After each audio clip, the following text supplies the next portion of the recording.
Hi, good morning, good afternoon, good evening, good night, wherever you are in the world. As you can see, it's nice and warm where I am here in California, and getting to be 70 degrees or so. So it's quite nice actually here. The sky is blue, all is good. Anisa is here. And so here we are again together. I played a couple of relas up ahead when we started.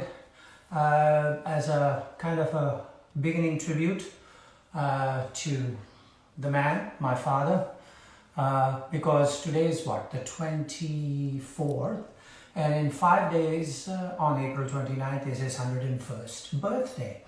And so I just thought that it's not going to be Friday on that day, so we will just start it off here, and during the week let's all of us like share photos and anecdotes or whatever about him that you might have in your possession. So I'm looking forward to a little contact there from you all.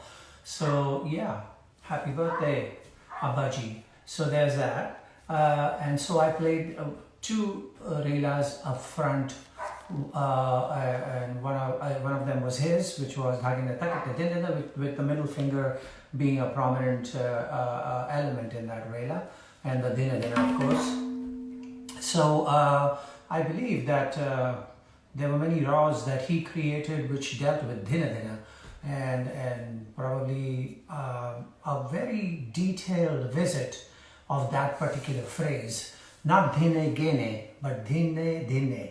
And he was a master at that, and the kind of balance he had between this open sound and everything else that's closed, but evenly balanced and coming out like this one complete row was just fantastic to hear and and marvel at. So that's what I did. I offered a tribute, and so we'll move on forward from there.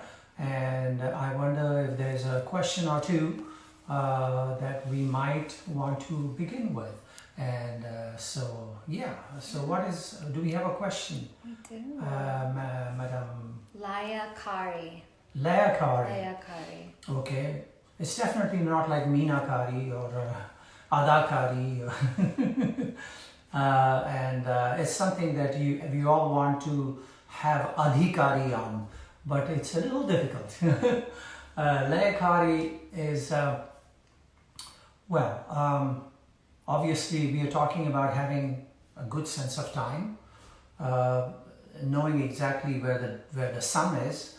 This is one thing that my father always used to say, "Beta, sun ko dekho."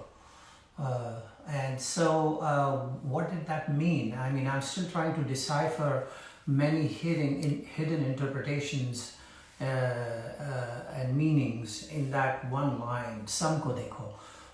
It's not yet revealed totally, but I imagine in a basic sense that he meant that if you know where the sun is,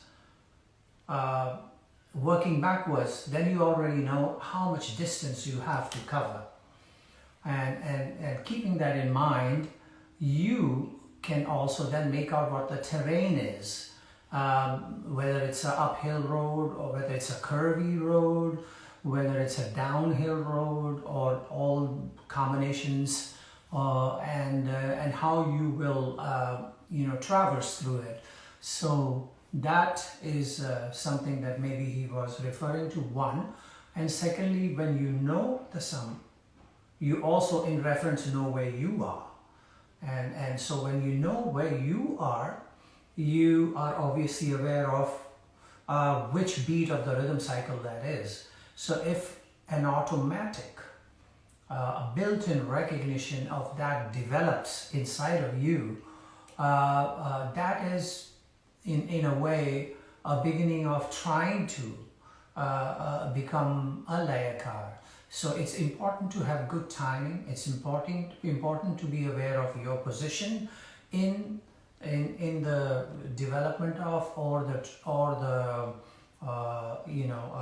traveling of the rhythm cycle as it's laid out, and also knowing your destination and seeing on the map what that kind of road that is and how you will get there.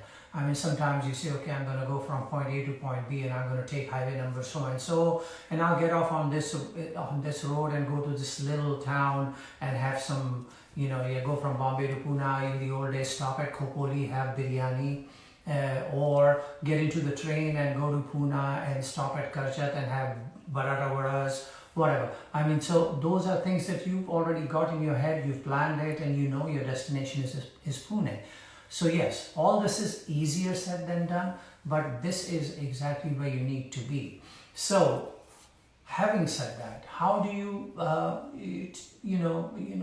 take off, and how do you start off moving towards being a layakar? It's a question that has haunted a zillion rhythmists and instrumentalists. Some of it is natural born. You're able to, find your way from one point of a city to another without having a map. It's a built-in something, or some places where you've been before, you go once and you already know the way again, how to get there, even in a strange city. So these are things that sometimes you have inside of you, certain DNA that makes it possible. But the other way, of course, is to be able to know your language. As they say in the world of acting, know your lines. You must know your lines. If you don't know your lines, you will be faltering along and trying to figure out what to say, or stammering through, when your turn comes to speak on the camera. So know your lines, and that in this sense means, know your vocabulary, know the language totally, understand the combinations and permutations that you can come up with in this language. And so that helps in the sense that if you're going 13, 14, 15, 16, da, da, gina, da, gatina, da, gina, da, gatina, gina, da, da, gina, da, gatina, gina. So that's a kaida. But if you know this and you know it inside and out, you also know that da, da, gina, da, gatina, gina, tina, da, gina, tina, what do I have left to get to the downbeat, to the sum? You are already aware of that. So if this kind of development happens, you develop your laikari. Laikari is not necessarily put on the metronome and go take and play to that, or have the lera box turned on and play to that, because that will get you into a robotic system of playing. The human system is something else. When you get on the stage to play with, say, a lera player, if you're a tabla player playing a solo, the lera player will start his lera and will be very good in timing. Even then, the fact is that his tempo will waver. There's a human thing about tempo. You, as a tabla player, might be driving the tempo, going a little faster and faster. The harmony player, on the other hand, might be somebody who plays the lera more laid back and relaxed and drops the tempo slower. And then at times ebb and flow is different. Sometimes certain passage on the lera will speed up, at some point slow down, and so therefore the cycle would stretch like that. You as a tabla player have to be aware of that human component in the timekeeping. Similarly, when you are a tabla player and you're accompanying a sitar player or something, vocalist or whatever, your timing is also in question with that vocalist or sitar player or a dancer. How you're driving the tempo, or are you slowing it down, or you're keeping it straight, boom. And when it's your turn to play the utan, do you naturally speed up? All those things happen. So those are things to be considered. So there's many layers involved in being able to develop your understanding of laya. And then comes, understanding of what you've got in a matra. I think one of the things that I have learned is that I've tried to understand, and this comes not just from Indian drumming, but from Latin percussion drumming as well, or jazz drumming, is how to understand the elasticity between beat 1 and beat 2, and so on and so forth with other beats, you know. So if you're going 1 and 2 and 1 and 2 and da da din na da da, quarter notes, da da da da din na 8 notes, da da din na da da triplet, da da din na da da 16s, and da da din na da da din na da da din na da da din na da da din na da da din na da da din na da da din na da da da din na da da da din na da da da din na da da da din na da da da din na da da da din na da da din na da da din da din na da din na da din na da din na da din na da da din na da din na da din na da din na da din na. So developing the lay should not be a focus of yours to be visualized in a whole rhythm cycle. It should be visualized from 1 to 2 or 2 to 3 at the most. So what you can accomplish in those 2 beats would establish your ability to be able to compress or expand the matra. And when you have developed that ability, you have started on your way to having some understanding of Laykari. And this is a subject that can go on and on forever, but your sense of timing being solid is the most important thing. What I did when I used to practice in my younger days, that I used to turn on the radio, what do you call it, Radio Ceylon in Mumbai in the late 50s, 60s, so on. And then songs would come on of great music composers, and Lata ji singing, or Rafi Saab singing, Kishore Da, Mukesh ji, everybody. They were all singing the songs. I would play a qaida, for instance, or a rela, or a chalan, or a on a song. And then the next song would come, and I would play the same on the next song. The tempo may be different.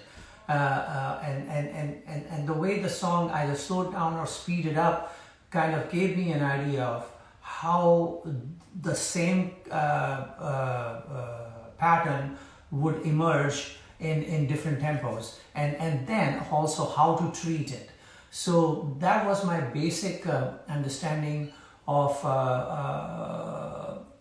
playing compositions, and that's how I developed my portfolio of compositions like uthans and qaidas and tihais and relas and so on in different tempos. So then when I would get on and play on the stage with a sitar player or a sarod player, I would then know that at this tempo I'll play that, at that tempo I'll play that, and so on and so forth. So that was the beginning of how I developed my understanding of lay and my control over how I saw my travel through the beat zone to arrive at a concert, knowing what a sitar player does, they play in, and so on, and so and how to be ready to be able to play my compositions in those. So Laykari, again, a very detailed subject. It's hard to just speak about it in this manner, but just a short take on it from me. And if there are other maestros watching or something, please chime in. And speaking of other maestros, I have to mention my dear Guru Bhai Pandit Yogesh Samsi on Wednesday, which I think is April 29th, my father's birthday. He's gonna do something on Instagram, and I think we'll all kind of call in and put in our 2 bits on that day. So I don't know what his Instagram address is, but check it out. I'm sure you guys are good at finding out. So any other question? How do you improve the tonal quality of the baya? How do I control the... Improve your tonal quality on the bayam. Improve the... well, first of all, get a nice bayam. That's important. That was another question. Where do you get your best tabla? Actually, there are many... First of all, where do you get your good tablas? People say, okay, that tabla maker is a very good tabla maker, or that tabla maker is a great tabla maker. As far as I'm concerned, I swear by this guy, or I swear by that guy, and so on. I think tabla making ability is a two-way street. It's not only the tabla maker, but also the tabla player. And the reason why I say that is because my father used to have his tablas made by a tabla maker known as Sadanand Appa Kashikar. He used to be in Mumbai, and there was a tabla shop on Leamington Road in Mumbai, just like a hole in the wall, and we would go there, and they put out a stool for my father to sit on the street while Sadanand would work on his tablas. But the need or the reason for going there was that when it came the time to put the siyahi on, which is the very important element that makes the tone and the tuning of the instrument appear, it was important for my father to be there. And then as the layers of the siyahi were put on, Sadanand ji would give my father the tabla, he would test it and say, ek aur goli. Or test it and say, okay, take a little bit of this end, or take a little bit of that end, or rub it in a little bit harder, and or it's not even, or that kind of a thing. And he would keep talking to Sadanand, and they would keep collaborating and interacting that way for hours on end on that street, with the noise of the cars and all going by, until they arrived at a point where it was just the tone that my father needed. So what was it? It's a two-way street. It was an injection of my father's thought and Sadanand ji's ability to be able to put that thought or that tone or sound vision onto the instrument. And so that has to be put together. So most tabla makers have that ability to do that, provided a tabla player himself sits with them and guides them through his needs or her needs as a tabla player. So that's an important part of having a good tabla made. So yes, I've seen Anindo Bhai, Swapanda, Shubhankar Bhai, Yogesh Bhai, all these guys, they actually sit with the tabla maker and they walk through the tuning process with the tabla wala. So that happens. I, on the other hand, I would have a different issue. I travel so much and I'm here while the tabla maker is in India, and so I rely on someone like, say, I used to rely on Sadanand ji and now recently on someone like Haridas Vatkar to have a certain idea of what my tabla should be like. And then they would make it, at least Sadanand ji used to make it and then let me know that the tabla was ready. Then I would go, or he would come to the house and then we would sit through the final touches of the tuning. Haridas ji just does the same thing. He comes to the house and we sit and we work on it. Now this is something that they did for me. It was a blessing. They didn't need to do that. They are masters of their art form.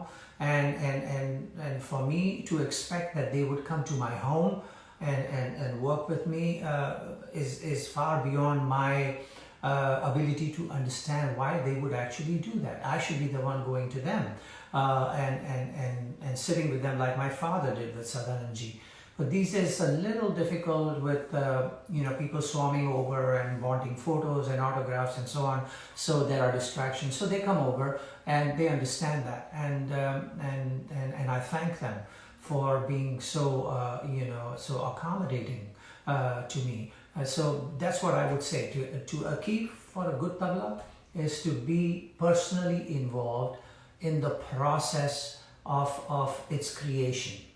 And so then it's made as you would like it to be. So that's one thing. Now, the tone of the baya. Again, that is the chain reaction to the first question is, if I have the baya that I like to play on, then to start with, I have the open tone that I like. And hopefully the resonance that I need to have. Then the thickness of the skin is an important thing. Of course, the CIE is an important thing. So all that comes together, and then my ability to be able to extract the kind of sound that I visualize coming out of that instrument, combining all that together is the process that starts how my baya should sound. So if I have that much resonance, and when I have that much resonance, I can play with it, you know.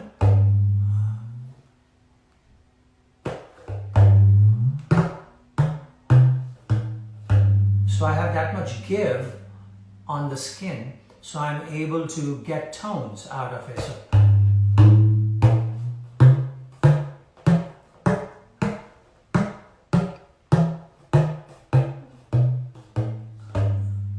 So that's my sa, and then I have the scale available to me. But to be able to get to the point of where do I want to go?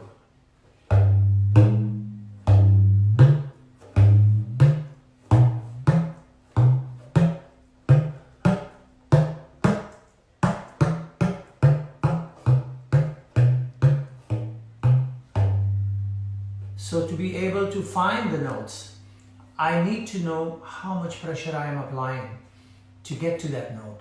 And that is something that comes from practice, from knowing. So that is one of the things that has to happen. Secondly, they say something about the strength in the wrist.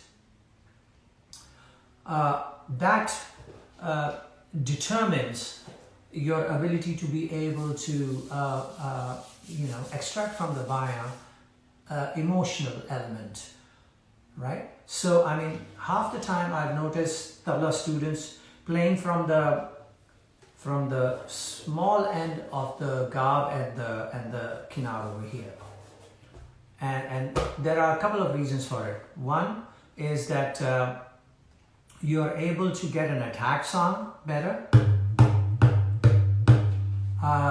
It's easier to get the baya to respond from there, as opposed to the maidan being bigger, which is how the old maestros used to play.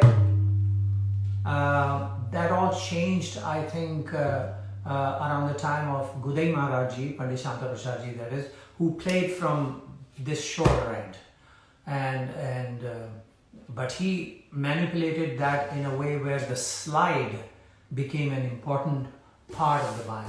So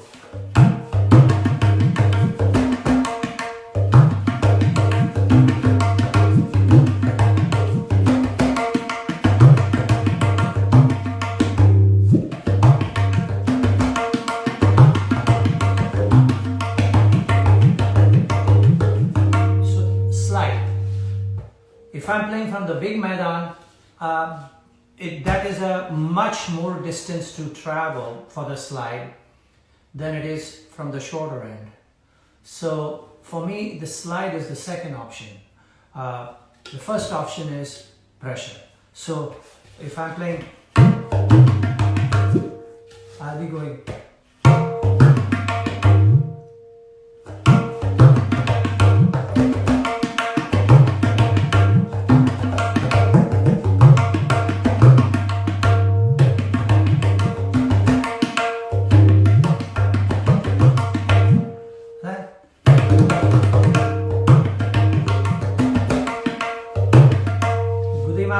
Short hand, 13, 14.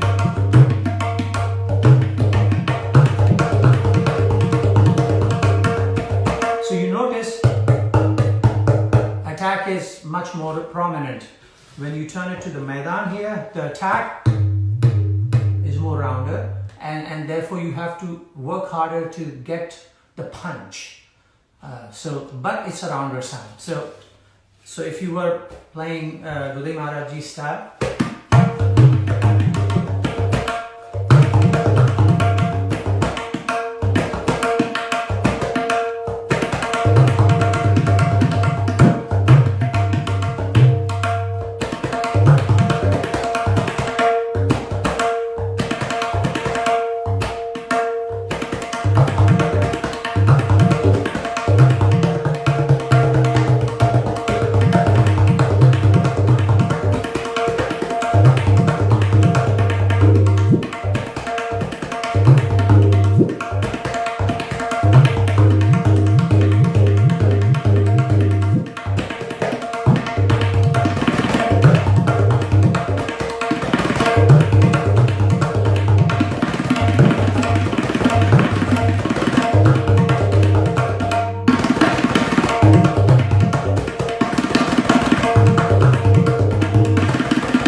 how the baya is to be played. Gudai Maharaj Ji's baya was tighter. A lot of the tabla students today, they like to have a tighter baya because it responds much more. Pandit Kishan Maharaj Ji, although was another kind of a tabla player, whose baya was, he used to hit the baya very hard, to the point where it sounded like oh, oh, oh. And we used to wonder, wow, there's no resonance, how is he going to do it? But this is where his strength was. And he would press it in and get that juice out of the baya. And so that his playing was different and his baya was lower. And so on those old sound systems of India, where there was really no bass available, it sounded very impressive because the baya was already low. But you had to work hard to be able to get any sound out of it. In today's world, with the sound system so good and the volume that you can get out of it, if the baya is very low, the sound gets muddy because it's just, and unless you have the ability to be able to dig in, a la Kishan Maharaj Ji, and extract those kind of notes out of it,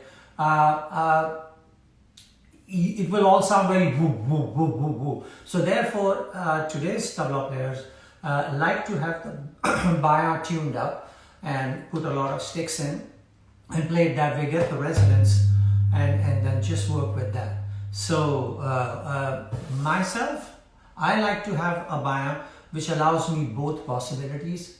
That is the resonance, the give in the skin, and once I have the give in the skin, to be able to have the thickness of the siyahi just so that it makes it possible for an old man like me to be able to push hard and get tones out. Like when I used to play in the Bombay film industry, one of the things that you had to learn was how to get the punch out of the baya, because here is tabla player, across facing the tabla player is the dholak player. This side is a side rhythm like bongos or something, and this side is a percussion player like a kanjari or clave sticks or a triangle or whatever. So there, and one mic like that far up for all of us. So therefore there was no such thing as playing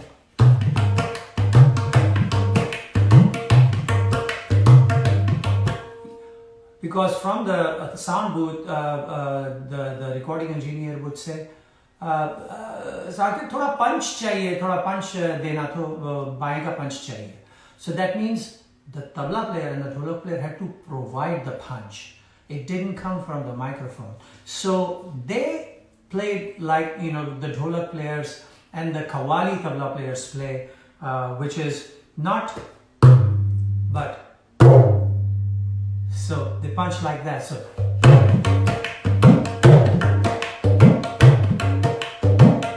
So we had to do that like 5 hours a day for a song.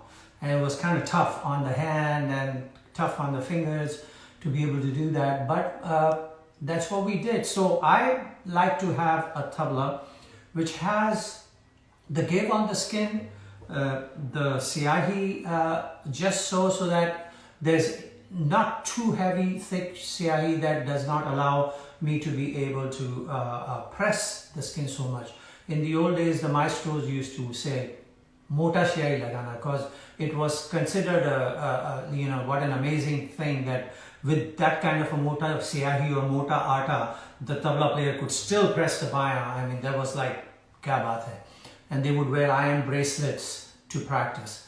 I mean, that's the story that I've heard. So for tonal ability, strength here, which allows you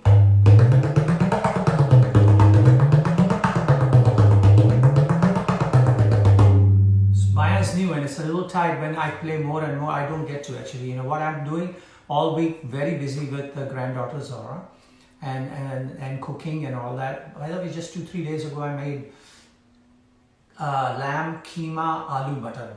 Came out very nicely, and so we are all cooking at home and all sorts of stuff. So the only time I get to play the tabla is when I'm with you. So once a week. So it hasn't yet settled in. When it does, it'll have much more of a give and will settle at a pitch that I want, from where I can press further down and still get the resonance. But this needs to be available. They used to say that the old maestros of Delhi, when they played the kaira, and they kept playing after like a year, not a year, about 6 months or so, they used to make a hole in the baya where the fingers play. That's how much they dug in with their fingers. And I've heard that same stories in Punjab and so on. I've seen it happen too. It happened to me once. I was playing with Ustad Ali Akbar Khan Sahab, and a hole developed right here. So I switched and I kept playing here. The hole was here, then the hole kept expanding. Khan Sahab, of course, with his head down, wasn't aware of what's going on, and he's playing. And by the time we got to the jhala, all this was open, total ventilation, and I was playing at this end just to be able to, keep the baya, element in the patterns going. And when we finished and Khan Sahab looked at my baya, he started laughing. He said, "Why didn't you tell me what to tell you?" So anyway, that does happen. So baya development, fingers, I was talking about it at that practice session we did earlier, developing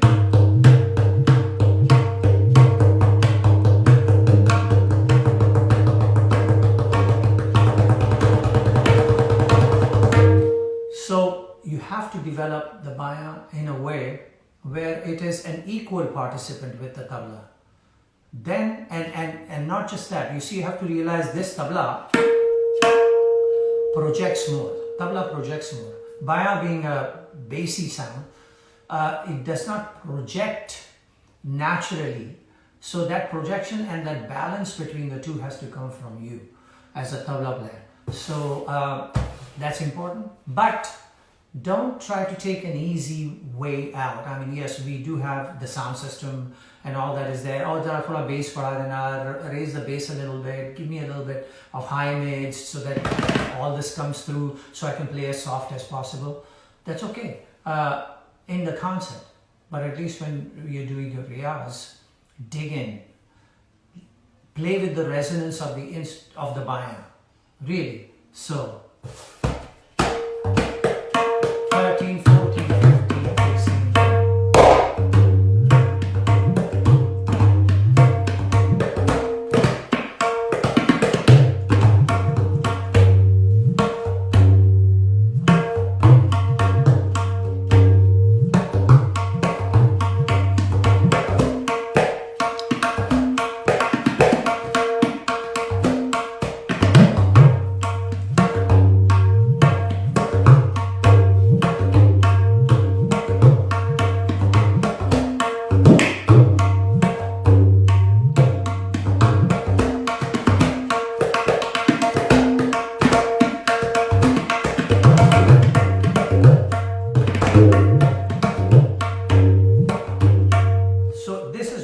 of playing it. The other way of playing it, sorry, turning side.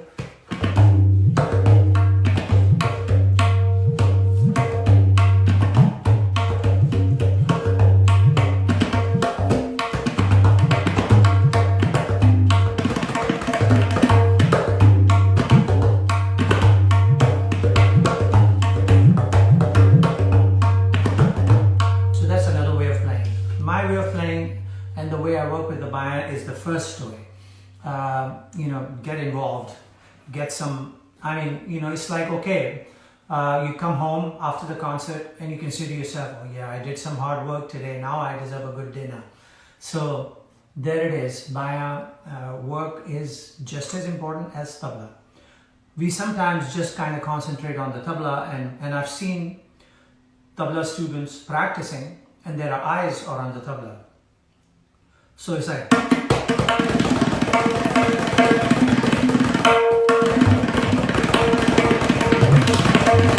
watching the tabla. This guy is like, oh, secondary. Okay, he just needs to get one, and that's it. No, it involves and it works, right?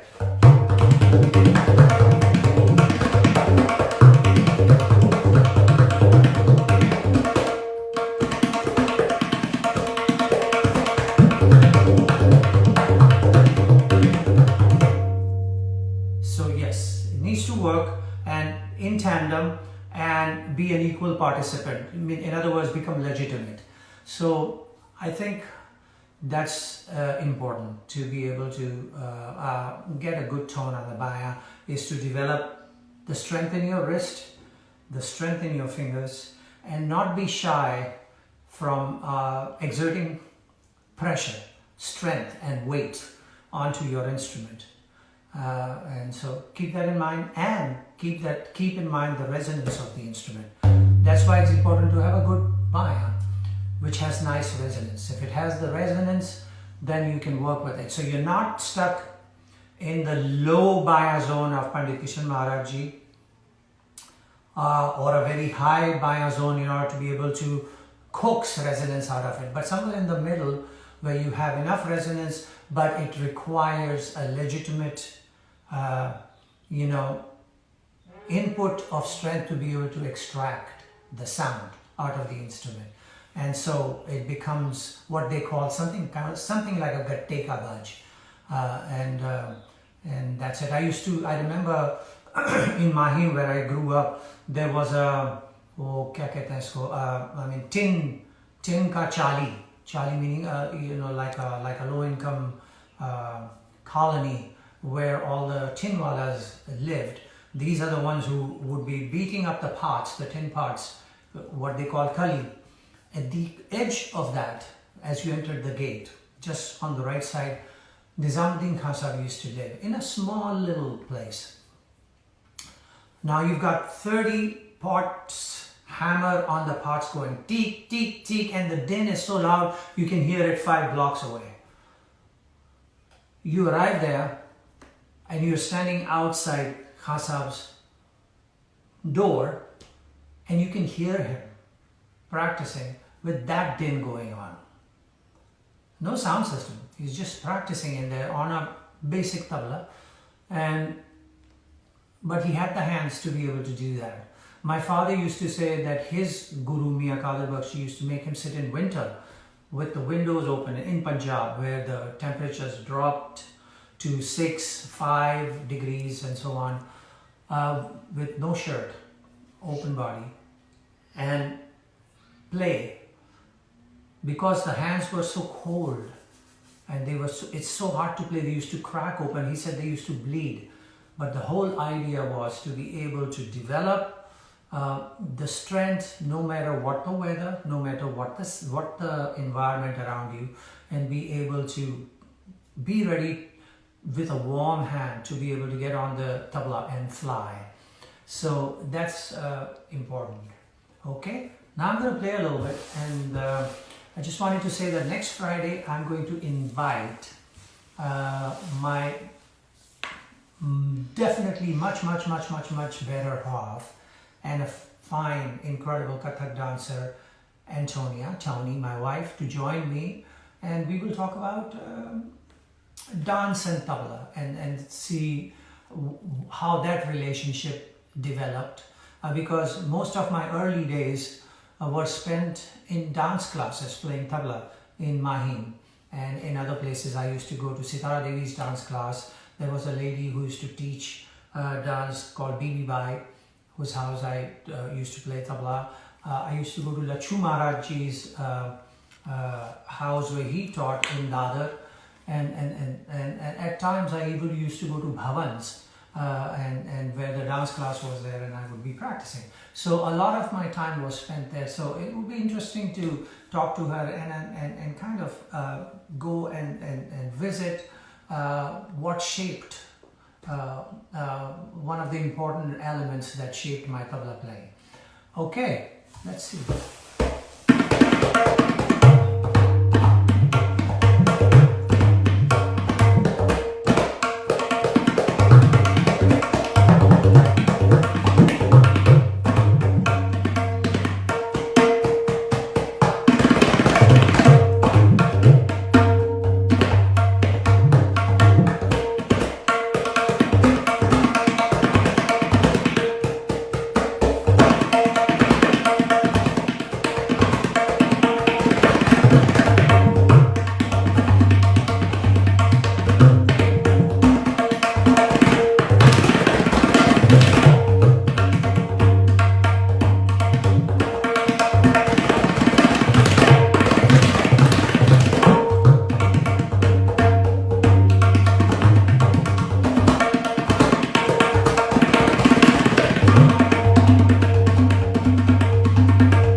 Standard rela that everybody knows. This is the other one which my father used to play. It's called Kachut, how to throw your hand out for the dhirde.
Week or week after that, but we'll get there. But I also wanted to tell you that today, Friday, in California, Friday 5 p.m. California time, the SF Jazz Center is going to broadcast, digital or online broadcast, a concert that I did, I think 2 years ago, with the legendary bassist Dave Holland and the most incredible saxophone maestro Chris Potter.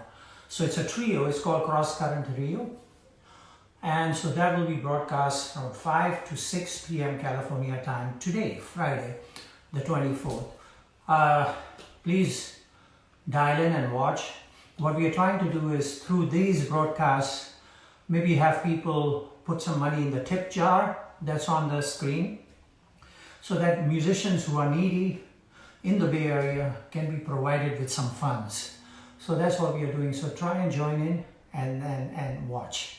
Okay, so we'll catch up with you next Friday. Both Tony G and I will be there with you. So again, be safe, take care of yourself, wash your hands, etc., etc., and etc. See you soon.